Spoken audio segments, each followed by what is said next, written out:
गणेश जी की कहानी पुराने समय की बात है। एक गांव में बूढ़ी विधवा अपनी बहू के साथ रहती थी। बहू बहुत ही मंदबुद्धि थी, जिसे भूख बर्दाश्त नहीं थी। सुबह उठकर वो सबसे पहले खाना खाती थी, उसके बाद ही कोई काम करती थी। एक दिन विधवा ने अपने घर में पूजा करवाने का सोचा, पर वो परेशान थी क्योंकि उसे पता था कि उसकी बहू पकवान बनते ही सारे पकवानों को जूठा कर देगी। ऐसे में बहुत देर सोचने के बाद उसे एक तरकीब सूझी। पूजा वाले दिन पकवान बनने से पहले ही विधवा महिला ने एक मटका लिया और उसने एक छेद कर दिया। वह मटका अपनी बहू को देते हुए विधवा बोली, बेटा आज घर में पूजा है, इसलिए खाना खाने से पहले ये मटका भर कर लाओ। विधवा की बहू भी बहुत चालाक थी। उसे पता था कि उसकी सास ने मटके में छेद कर दिया है। ऐसे में अपनी साड़ी में आटा बांधकर पनघट पर चली गई। वहां उसने पानी निकाला और आटा गूंथकर उसकी बाटियां बना दी। आसपास के पत्तों को इकट्ठा करके उसने उन बाटियों को सेका। बाटी सीखने के बाद वो गणेश जी के मंदिर में चली गई। गणेश जी को किसी ने चोला चढ़ाया हुआ था। उस चोले से उसने बाटी की राख साफ की। तभी उसने देखा कि गणेश जी की तोंद पर घी लगा हुआ है। उसने उस घी को बाटी पर लगाया और एक बाटी का भोग गणेश जी को चढ़ाकर सारी बाटी खा ली। थोड़ी देर बाद वो वापस अपने घर चली गई। बहू की इस हरकत पर गणेश जी को बहुत गुस्सा आया।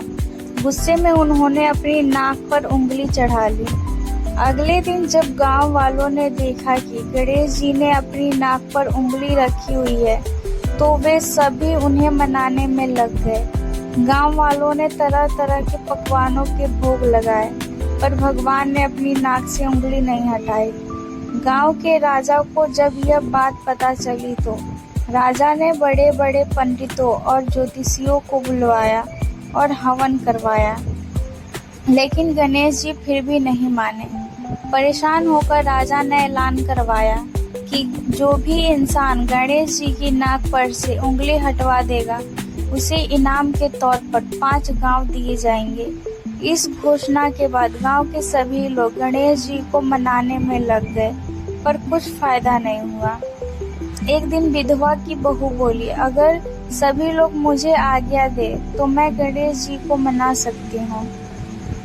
यह सुनकर बूढ़ी औरत हंसने लगी और बोली, जब बड़े बड़े विद्वान पंडित कुछ नहीं कर पाए तो तुम कैसे गणेश जी को मना पाओगी। इस पर बहू बोली, एक बार मौका मिले तो मैं ऐसा कर सकती हूँ।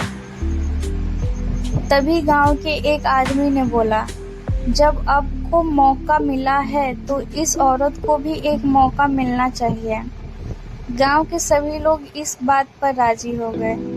अगले दिन बहू ने कहा कि मेरे घर से लेकर मंदिर तक एक पर्दा बांध दिया जाए। सभी लोगों ने सोचा इतना कुछ किया है तो यह भी सही। महिला के घर से लेकर मंदिर तक एक पर्दा बांध दिया गया। बहू अपने घर से निकलकर मंदिर गई, जहां वो अब से छुपकर मोगरी लेकर मंदिर में चली गई। मंदिर में जाकर वह गणेश जी से बोली, मैंने आपकी तोंद में से जरा सा घी क्या ले लिया, आपने तो अपनी नाक पर उंगली चढ़ा ली। अब अगर आज आपने नाक से उंगली नहीं हटाई तो मैं मोगरी मारकर आपकी मूर्ति के टुकड़े टुकड़े कर दूंगी। बहू की बात सुनकर गणेश जी डर गए और सोचने लगे, यह औरत पूरी तरह से पागल है, कहीं यह सच में मोगरी से मुझे तोड़ न दे। एक काम करता हूँ, मैं अपनी उंगली हटा ही लेता हूँ। गणेश जी ने अपनी नाक पर से उंगली हटा ली, जिसे देखकर गांव वाले खुश हो गए। राजा के ऐलान के मुताबिक बहू को 5 गांव इनाम में दिए गए, जिसे पाकर बूढ़ी औरत भी बहुत ज्यादा खुश हो गई। यह कहानी सुनकर लोग गणेश भगवान से प्रार्थना करते हैं कि वह भी उस बहू की तरह सबकी बात माने और सबका भला करे।